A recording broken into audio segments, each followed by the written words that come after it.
नमस्कार दोस्तों, मैं प्रिंस सैनी आपका स्वागत करता हूं हमारे चैनल लर्न एंड ग्रो में। आज हम बात करेंगे इनपुट डिवाइस जो यूज़ होते हैं कंप्यूटर के अंदर, वो कौन कौन से होते हैं। वैसे तो बहुत सारे इनपुट डिवाइसेस होते हैं, लेकिन मेनली आज हम 11 इनपुट डिवाइसेस की बात करेंगे। जो इनपुट डिवाइस हैं वो होते क्या हैं, पहले वो जान लेते हैं। ये एक पीस ऑफ इक्विपमेंट आप कह सकते हैं या हार्डवेयर कह सकते हैं, जिसको आप यूज़ करते हैं किसके लिए, एंटर डाटा करने के लिए कंप्यूटर के अंदर। जैसे यहाँ पर हमने ये फिगर देखी है। अब यहाँ पर देखिए, ये जो कंप्यूटर का मॉनिटर है, इसके साथ यहाँ पर कीबोर्ड जोड़ा गया है, माउस जोड़ा गया है। इन दोनों का फंक्शन क्या होता है, इसके अंदर डाटा को एंटर करना। जैसे इनपुट डिवाइस की बात करें, कीबोर्ड के ऊपर बहुत सारी कीज होते हैं जिनके थ्रू डाटा एंटर किया जाता है। और जो माउस होता है वो भी जो है कर्सर को मूव करने के लिए, जैसे यहाँ पर ये कर्सर मूव हो रहा है और किसी चीज को सिलेक्ट करने के लिए, तो ये भी हम एक तरह की इनपुट दे रहे हैं, किसी चीज को सिलेक्ट करना, क्लिक करना कंप्यूटर को। तो जो अगर इस तरह का कोई डाटा हम देते हैं कंप्यूटर को जो इन हो, यानी कि कंप्यूटर को एक तरह का सिग्नल हम दें, तो वो सारे इनपुट डिवाइसेस होते हैं। अब यहाँ पर जो इनपुट डिवाइसेस होते हैं वो कौन कौन से हैं। सबसे पहले कीबोर्ड आता है, फिर माउस आता है, सबके बारे में अलग अलग से जानेंगे। फिर जॉयस्टिक होती है, ट्रैक बॉल के बारे में जानेंगे, राइटिंग पैड, ग्राफिक पैड भी इसको बोलते हैं, डिजिटाइजर भी इसको बोलते हैं, light pen, microphone, MICR, bar code reader, OCR, OMR। ये 11 जो पॉपुलर ये इनपुट डिवाइसेस हैं, इनके बारे में जानेंगे। चलिए सबसे पहले लेते हैं कीबोर्ड। जो कीबोर्ड है वो क्या होता है, किस तरह से काम करता है, इनपुट डिवाइसेस क्यों इसको बोलते हैं। अब देखिए, कीबोर्ड यहाँ पर ये इस तरह से वायर के थ्रू अटैच होता है। अगर हम इस तरह का डेस्कटॉप वर्जन की बात करें तो इस तरह से CPU होता है, उसके थ्रू ये अटैच होता है। उसके अलावा अगर हम लैपटॉप की बात करें तो स्क्रीन के नीचे ही यहाँ पर कीबोर्ड होता है, तो ये भी आपने देखा होगा। तो कीबोर्ड इस तरह का होता है। अब कीबोर्ड हमने पहले जो है इसकी सारी की, इसके ऊपर भी हमारा एक पूरा लेक्चर है, हर एक की को हमने डिस्कस किया है। यहाँ पर सिर्फ एक ओवरव्यू लेंगे। जो कीबोर्ड होता है वो जनरली हम कौन सा यूज करते हैं, क्वेर्टी कीबोर्ड, QWERTY। इन 6 की से मिलकर ये नाम बनता है, यानी कि पॉपुलर कीबोर्ड है। बहुत तरह के कीबोर्ड यूज करते हैं, लेकिन ज्यादातर ये यूज किया जाता है। और इस कीबोर्ड के अंदर अगर हम बात करें, बहुत तरह की कीज होती हैं। और मेनली अगर हम बात करें कितने की होती हैं, 101 से लेकर 107 8 तक की हो सकती हैं, 108 भी हो सकती हैं। जो आजकल जो विंडोज जो के लिए कीबोर्ड या इंटरनेट के लिए जो कीबोर्ड आ रहे हैं उनके अंदर। लेकिन जो स्टैंडर्ड अगर हम इसका यूज करें तो 104 की वाला जो कीबोर्ड है जनरली यूज किया जाता है। तो इतना क्लियर है। उसके बाद यहाँ पर कुछ कीज देख लेते हैं। अगर हम फंक्शन कीज की बात करें तो वो कौन सी होती हैं, जो F1 से लेकर F12 तक होती हैं। कोई भी कीबोर्ड हो तो F1 से लेकर F12 तक ये फंक्शन की होती हैं। इनके ऊपर भी हमने एक पूरा लेक्चर बनाया है कि ये किस किस तरह से काम करते हैं, पहले लेक्चर आप देख सकते हैं। अल्फाबेटिकल कीज कौन सी होती हैं, जो उनसी A से लेकर Z तक होती हैं, 26 इन नंबर होती हैं ये। तो ये जो है हमारी अल्फाबेटिकल कीज होती हैं। कंट्रोल की कौन सी होती हैं, जो ये हमारे पास होती हैं, कंट्रोल फंक्शन, विंडो की एल्ट, यहाँ पर भी है देखिए जी, कंट्रोल एल्ट। तो इस तरह से ये कौन सी की हैं, ये कंट्रोल की होती हैं। उसके अलावा नंबर की कौन सी होती हैं, ये जो नंबर पैड हमें दिया गया है 0 1 2 3 0 से 9 तक का, यहाँ पर भी ये नंबर की दी होती है 0 से जो 1 से 0 तक, यानी कि 1 से 9 और फिर 0। तो ये हमारे पास की होती हैं इन पे। लेकिन इन की के ऊपर ये सिंबल्स भी होते हैं, जिनको हम शिफ्ट दबाकर इन सिंबल का यूज कर सकते हैं। तो ये नंबर की हो गई हमारे पास। और यहाँ पर हमें कुछ सिंबल भी दी गई हैं जिनका शिफ्ट के साथ हम यूज कर सकते हैं। राइट हैंड साइड में क्यों दी जाती हैं, ताकि हम इसका एज ए कैलकुलेटर यूज कर सकें। जैसे कैलकुलेटर को हम यूज करते हैं, राइट हैंड की तरफ ये दी होती हैं ताकि आसानी से हम राइट हैंड के साथ इसका यूज कर सकें, क्योंकि ज्यादातर पर्सन राइट हैंडेड होते हैं। तो इसलिए इसका एक कैलकुलेटर की तरह यूज कर सकते हैं। प्लस है, माइनस है, मल्टीप्लिकेशन है, डिवाइड है। तो एक पूरे कैलकुलेटर के जो बेसिक फंक्शन है यहाँ पर दिए जाते हैं।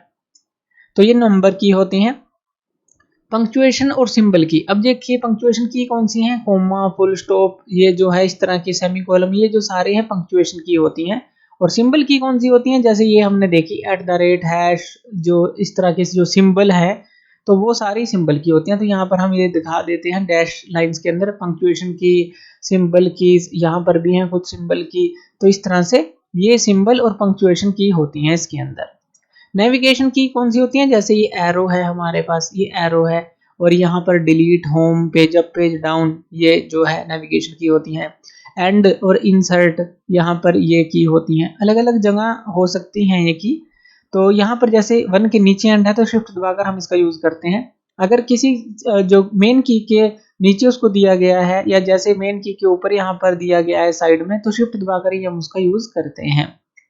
तो इस तरह से ये हमारे पास कुछ नेविगेशंस की होती हैं। तो यानी कि कीबोर्ड जो है इस तरह से कीज के अंदर डिवाइड होता है। उसके बाद ये जो बड़ी की होती है इसको स्पेस बार हम बोलते हैं। ये जो बड़ी की यहाँ पर दी गई है तो ये क्या होती है, स्पेस बार, स्पेस को देने के लिए। उसके बाद ये एंटर की होती है, एक लाइन के अंदर जो एंटर देने के लिए, नेक्स्ट लाइन पर जाने के लिए। शिफ्ट का यूज हमने देख लिया। कंट्रोल का यूज जो है हम बहुत सारा कॉम्बिनेशन बनाकर करते हैं। कंट्रोल सी दबाते हैं कॉपी के लिए, कंट्रोल एक्स कट के लिए, कंट्रोल जेड उंडो के लिए, बहुत सारे इसमें कॉम्बिनेशन बनते हैं। यहाँ पर ये जो है ये सिंबल होता है, मीनू की बोलते हैं, एप्लीकेशन की बोलते हैं। ये एज ए माउस के राइट क्लिक की तरह काम करती है। तो इस तरह से ये टैब है, 2-3 स्पेस देने के काम आती है। कैप्स लॉक जो है कैपिटल लेटर को लिखने के काम आती है। तो इस तरह से बहुत सारी की जो है हमने पहले समझी हैं एक लेक्चर में, तो वो आप देख सकते हैं। तो ये कीबोर्ड होता है, और ये जो है हमारे पास 2 तरह के होते हैं। वायर कीबोर्ड भी होते हैं, जिनके जैसे यहाँ पर ये वायर के साथ जुड़ा हुआ है, और जो है विदाउट वायर भी होते हैं, या कहें कि वायरलेस भी होते हैं, वायरलेस।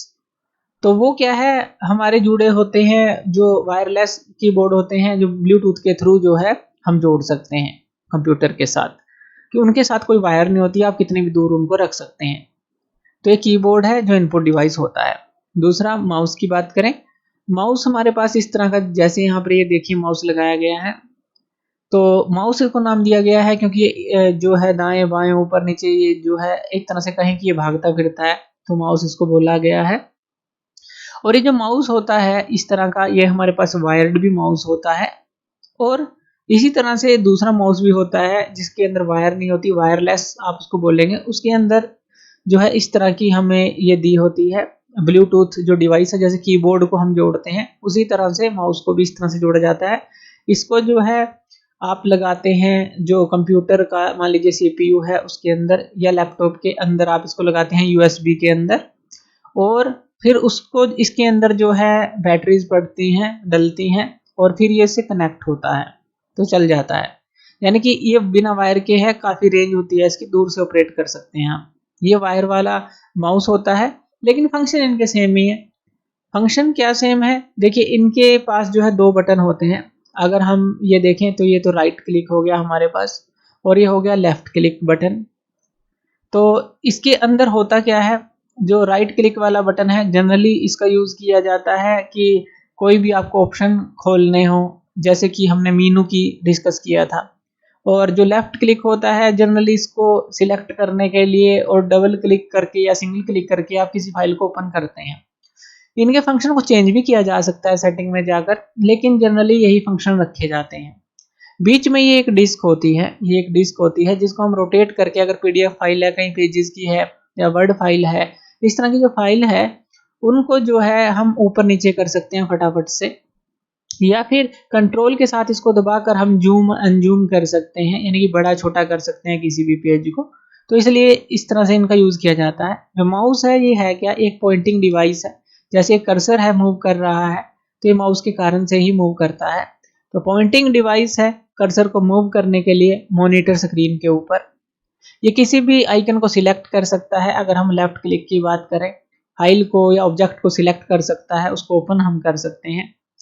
2 बटन इसके पास होते हैं, लेफ्ट और राइट, इस तरह से। और सेंटर में एक रोटेटिंग डिस्क होती है, इसका फंक्शन हमने देख ही लिया कि किस तरह से हम करते हैं। तो ये एक इनपुट डिवाइस होता है जैसा कि हमने जाना, क्योंकि ये सिग्नल देता है जो कंप्यूटर है उसको कि किस चीज़ को सिलेक्ट किया गया है, किस चीज़ को क्लिक किया गया है। तो इनपुट हम डाल रहे हैं कंप्यूटर के अंदर, तो इसीलिए इसको इनपुट डिवाइस बोला जाता है। नेक्स्ट ले लेते हैं जॉयस्टिक। जॉयस्टिक क्या होती है, जॉयस्टिक जैसे कि इसको नाम दिया गया है जॉय, यानी कि जो गेम्स वगैरह खेलने के लिए इसका ज़्यादातर यूज़ किया जाता है, लेकिन ये माउस की तरह ही काम करती है। लेकिन जैसे आपने गेम्स के रिमोट देखे होंगे उस तरह की ये जॉयस्टिक होती है, बस ये स्टिक के रूप में होती है, इस तरह की होती है। इसके ऊपर एक बाल लगी होती है और एक नीचे बॉल लगी होती है, और ये जो नीचे वाली बॉल है उसके साथ कई मैकेनिज्म जुड़े होते हैं। जब ये मूव करती है, ये जो बॉल है, हम इसको लेफ्ट राइट मूव कर सकते हैं, आगे पीछे मूव कर सकते हैं, इस तरह से किसी भी 360 में भी आप इसको घुमा सकते हैं। तो ये जो सारे फंक्शन है, जैसे कि जो कर्सर है वो हम मूव कर सकते हैं। बस इसमें ऐसा है कि इसको जो है लेफ्ट राइट या फिर ऊपर नीचे इस पूरे बॉक्स को नहीं ले जाया जाता। सिर्फ स्टिक को अगर हम ऊपर कर देंगे तो कर्सर ऊपर की तरफ ही जाता रहता है, लेफ्ट कर देंगे तो लेफ्ट की तरफ ही जाता रहता है। तो इस तरह से इसको कंट्रोल करना पड़ता है। इसके ऊपर कुछ बटन भी हो सकते हैं जो नई जॉयस्टिक आ रही हैं, जिसके थ्रू हम कर्सर को कंट्रोल कर सकते हैं। लेकिन जॉयस्टिक का मेन इस्तेमाल होता है गेम्स खेलने के लिए। जैसे गेम्स में कुछ भी है, आप रेसिंग गेम खेल रहे हैं या कोई भी गेम खेल रहे हैं, तो वहां पर उसकी मूवमेंट को कंट्रोल करने के लिए इसका यूज किया जाता है। पॉइंटिंग डिवाइस है एक तरह का, जो कि कर्सर को मूव करता है मॉनिटर स्क्रीन पर। जैसा कि हमने जाना, माउस की तरह ही काम करेगा, लेकिन बस एक जगह प्लेस होते हुए ही ये पूरा काम करता रहता है स्टिक के थ्रू। ये गेम्स को प्ले करने के काम आता है, मेनली गेम्स को प्ले करने के ही काम आता है। और इसको हम जो कैड की डिजाइनिंग जैसे इस तरह के सॉफ्टवेयर हैं उसमें भी यूज कर लेते हैं। यानी कि एक तरह से माउस की तरह ही काम करता है, लेकिन ज्यादातर जो है जो प्लेइंग गेम्स खेलने के लिए, जो गेम्स खेलने के लिए इसका ज्यादातर यूज किया जाता है। और ये किसी भी डायरेक्शन में मूव कर सकती है। ये जो स्टिक है, इस बॉल के जो इसके बेस पे बॉल होती है, इसके थ्रू जो है आप कहीं पर भी इसको घुमा सकते हैं। ऊपर से जो हैंडी ये काफी होती है, आप पकड़कर इसको आसानी से मूव कर सकते हैं। तो ये भी एक इनपुट डिवाइस होता है जॉयस्टिक। ये दो बॉल्स की बनी होती है, एक टॉप पे बॉल होती है, एक बॉटम पे बॉल होती है, और एक रोड होती है, और कुछ अदर मैकेनिज्म भी नीचे जो है इस बेस बॉल के साथ लगे होते हैं, ताकि जो पॉइंटर है आसानी से मूव कर सके। तो पूरा मैकेनिज्म इसके अंदर बनाया जाता है। नेक्स्ट ले लेते हैं ट्रैक बॉल। ट्रैक बॉल भी माउस की तरह ही हमारे पास होती है।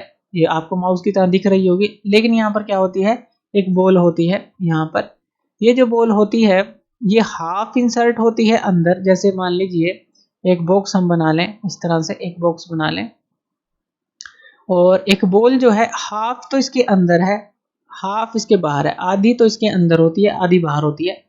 इसको आप अपने फिंगर से ऑपरेट कर सकते हैं। जैसे ही आप बॉल को घुमाएंगे एक जगह पर पड़ी रहती है, माउस की तरह आपको इस पूरे बॉक्स को इधर उधर नहीं करना पड़ता। बस इस बॉल को फिंगर के थ्रू जो है आपको ऑपरेट करना है। जो कर्सर है वो मूव करता रहेगा मॉनिटर स्क्रीन पर। बाकी का काम इसका माउस की तरह ही है। बस ये जो बॉल है इसको आप फिंगर के थ्रू ऑपरेट कर सकते हैं, और माउस को जो है इस तरफ उस तरफ या किसी भी तरफ मूव नहीं करना पड़ता। सिर्फ ये बॉल के थ्रू ही कर्सर ऑपरेट होता रहता है। तो इसको ट्रैक बॉल हम बोलते हैं। इसी तरह से ये भी एक पॉइंटिंग डिवाइस है जो कर्सर को मूव करने के काम आता है मॉनिटर स्क्रीन पर, और ये माउस की तरह काम करता है, दिखता भी माउस की तरह ही है। बस ये जो है एक तरह से कर्सर को कंट्रोल करने का काम करता है। ये एक बॉल के साथ बना होता है, हाफ इंसर्टेड होती है, आधी जो है अंदर होती है, आधी जो है बाहर होती है, और माउस लाइक स्ट्रक्चर इसका होता है। उसी तरह का लगभग इसका स्ट्रक्चर होता है। तो ये भी एक इनपुट डिवाइस है। बॉल को हम मूव करते हैं फिंगर के थ्रू, यानी कि जो बॉल है उसको मूव करते हैं फिंगर्स के थ्रू मूव किया जाता है, जो कि कर्सर को स्क्रीन के ऊपर मूव करता है। नेक्स्ट ले लेते हैं डिजिटाइजर। आप इसको बोल लीजिए, राइटिंग पैड बोल लीजिए, ग्राफिक पैड बोल लीजिए, कुछ भी बोल लीजिए।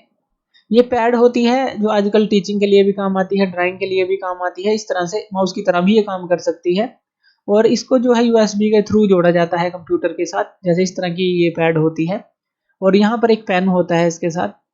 ये जो पेन होता है ये जब इसके ऊपर मूव करता है तो जो कर्सर है जैसे मूव कर रहा है वो मूव करता है, और इधर जो है कुछ बटन भी दिए होते हैं इसको, जो इसके लिए इसके कुछ भी, जैसे जो ग्राफिक टैबलेट होते हैं अलग अलग फंक्शन के बटन दिए होते हैं। तो ये जो है कंप्यूटर से हम इसको जोड़ लेते हैं यूएसबी के थ्रू, और जो ये क्या करता है ये माउस की तरह भी हम यूज कर सकते हैं, क्योंकि इसके थ्रू हम जो है कर्सर है उसको भी मूव कर सकते हैं स्क्रीन पर, सिलेक्ट भी कर सकते हैं किसी चीज को, ऑब्जेक्ट को, क्लिक भी कर सकते हैं किसी भी ऑब्जेक्ट को। इसका मेन फंक्शन क्या है वैसे, डिजाइन करने के लिए या फिर ड्राइंग बनाने के लिए या फिर राइट करने के लिए कुछ चीज, तो उसके लिए इसका यूज किया जाता है। ये क्या करता है, जो ग्राफिक और पिक्टोरियल डाटा है, यानी कि जो आप यहाँ पर बनाएंगे उसको बाइनरी इनपुट देता है कंप्यूटर को, और उसको आप स्टोर कर लेते हैं, उसमें एडिटिंग भी कर सकते हैं बाद में। तो इस तरह से ये कन्वर्ट करता है ग्राफिक्स को, पिक्टोरियल डाटा को, जो भी आप यहाँ पर बनाते हैं बाइनरी इनपुट में, यानी कि जो कंप्यूटर लैंग्वेज है उसके अंदर उसको देता है, और उसको हम इलेक्ट्रॉनिकली स्टोर कर लेते हैं। और इसका हम यूज कर सकते हैं राइट करने के लिए स्क्रीन पर। अगर हम सुटेबल सॉफ्टवेयर यूज करते हैं तो राइटिंग में भी इसका हम यूज कर लेते हैं। तो इस तरह से ड्राइंग के लिए, राइटिंग के लिए इस डिजिटाइजर या फिर राइटिंग पैड का हम यूज करते हैं। चलिए नेक्स्ट ले लेते हैं लाइट पेन। अब जैसा कि इसको नाम दिया गया है लाइट पेन, तो ये लाइट को डिटेक्ट करता है। लाइट को डिटेक्ट करके ये स्क्रीन, जैसे ये पेन है यहाँ पर, ये स्क्रीन है यहाँ पर मूव कर रहा है, तो जैसे ही हम कहीं पर इसको प्रेस करेंगे तो वहां पर ये डिटेक्ट करता है लाइट को और सिग्नल भेजता है कंप्यूटर को और अपनी लोकेशन बताता है कि मैं यहाँ पर हूँ, जैसे माउस बताता है वहां पर। फिर जो सीपीयू है उसकी लोकेशन को जान लेता है और जो भी फंक्शन क्लिक करना या फिर कुछ लिखना, तो उस तरह से ये काम करता है जो लाइट पेन है। तो इस तरह की जैसे स्क्रीन होती है और उसके ऊपर जो है जब हम इसको लगाते हैं तो ये काम करता है, लाइट को डिटेक्ट करके सिग्नल भेजता है। ये किस तरह का होता है चलिए जान लेते हैं। ये पॉइंटिंग डिवाइस होता है, जैसे कि हमने बताया कि लोकेशन को बताता है ये, और कहीं पर भी स्क्रीन को जहां पर भी प्रेस करेंगे या लिखेंगे तो वहां पर ये जो है अपनी लोकेशन को बताता है। ये लाइट को डिटेक्ट करता है और एक फोटो सेल का बना होता है और ऑप्टिकल सिस्टम इसके अंदर होता है पूरा एक, यानी कि लेंस होता है, फोटो सेल होती है, तो वहां पर जो है पूरा एक सिस्टम इसके अंदर लगा होता है। एक ट्यूब सी के अंदर, जैसे पेन की ट्यूब होती है जो सिलेंड्रिकल, उसके अंदर पूरा मैकेनिज्म लगाया जाता है। इसके थ्रू जो है हम मॉनिटर स्क्रीन के ऊपर जो है लिख भी सकते हैं। ये सिलेक्ट करने के काम आता है किसी भी ऑब्जेक्ट को, या फिर ड्रा करने के काम आता है मॉनिटर स्क्रीन के ऊपर। ये लाइट पेन आपने देखा भी होगा, जहां पर जैसे कि आप कोई भी डॉक्यूमेंट कई बार बनवाते हैं, वहां पर साइन लिए जाते हैं, तो कई बार इन्हीं पेन का यूज भी किया जाता है। जब टिप जो है पेन की टिप को, लाइट पेन की टिप को मूव किया जाता है मॉनिटर स्क्रीन पर, और इस पेन, इसके ऊपर एक बटन भी होता है कहीं पेन के ऊपर, उसको प्रेस किया जाता है तो जो फोटो सेल है वो सेंस करती है एलिमेंट को और डिटेक्ट करती है स्क्रीन लोकेशन की ये कहाँ पर है और सिग्नल भेजती है सीपीयू को। तो इस तरह से ये काम करता है जो लाइट पेन होता है। तो मेनली जो है, जो जैसे मान लीजिए मॉनिटर स्क्रीन है, इसके ऊपर कुछ लिखना हो, कहीं पर कुछ सिलेक्ट करना हो, तो इस तरह का जो लाइट पेन है वो काम करता है। तो इसीलिए इसको पेन भी बोला गया है। और लाइट का यूज करता है, यानी कि डिटेक्ट करता है लाइट को। ये जो फोटो सेल्स वगैरह है, ऑप्टिकल सिस्टम है, सारे लगाए जाते हैं, इसलिए इसको लाइट पेन बोला गया है। नेक्स्ट ले लेते हैं माइक्रोफोन। माइक्रोफोन ये आपने देखा भी होगा, या फिर माइक के बारे में तो आप जानते ही होंगे। ये क्या करता है, साउंड को रिकॉर्ड करने का काम करता है। जैसे इस तरह का आप माइक की बात कर लें, या इस तरह के माइक्रोफोन, ये कॉलर माइक होता है, इस तरह की बात कर लें, तो ये जो है साउंड जो है रिकॉर्ड करता है और उसको इलेक्ट्रॉनिक फॉर्म में जो है स्टोर कर लेता है। आपको कोई प्रेजेंटेशन बनानी हो, वहां पर साउंड देना हो, कोई म्यूजिक के अंदर आवाज देनी हो, तो वहां पर जो है आप इसके थ्रू इनका यूज करते हैं और अपनी आवाज को रिकॉर्ड करते हैं। तो एक इनपुट डिवाइस होता है जो इन करता है कंप्यूटर के अंदर और उसको फिर स्टोर कर लिया जाता है। तो यहाँ पर ये साउंड को डिजिटल फॉर्म में कन्वर्ट करता है और साउंड को रिकॉर्ड करने के एक तरह से हम कहें काम करता है। माइक्रोफोन सिंपल है, ये आपने देखा भी होगा और यूज भी किया होगा। नेक्स्ट ले लेते हैं MICR। ये क्या होता है, इसकी अगर फुल फॉर्म की बात करें, वो होती है मैग्नेटिक इंक करेक्टर रिकॉग्निशन। ये इस तरह की एक मशीन होती है और इसका यूज किया जाता है लगभग फाइनेंस और बैंकिंग सेक्टर के अंदर, जहां पर जो चेक होते हैं, ये जो चेक होते हैं, तो इनको अच्छी तरह से चेकिंग करने के लिए कि ये सही है या नहीं है। चेक के ऊपर बैंक का कोड होता है, अकाउंट नंबर होता है, यानी कि उसकी अथॉरिटी को चेक करने के लिए ये काफ़ी फास्ट होती हैं। कोई भी, जब आप कोई बैंक के अंदर चेक को कैश करवाने जाते हैं तो इस मशीन के थ्रू फटाफट से उसको चेक कर लिया जाता है।